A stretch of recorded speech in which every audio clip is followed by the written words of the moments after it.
Hello, friends. Today we're going to learn how to draw. To get started, let's gather all the materials we need.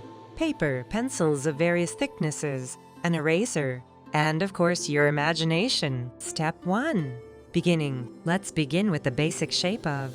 Sketch light outlines to determine its size and placement on the paper. Step 2. Details. Now let's move on to the details. Add on the right and on the left.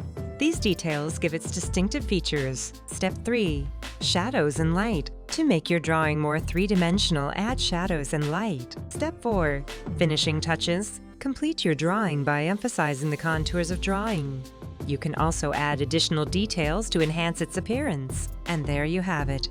Your is ready. Don't forget to sign your drawing and share it with us in the comments. Thank you for watching. We hope this tutorial helped you learn how to draw. Please remember to subscribe to our channel and leave your suggestions for future lessons. See you in the next video.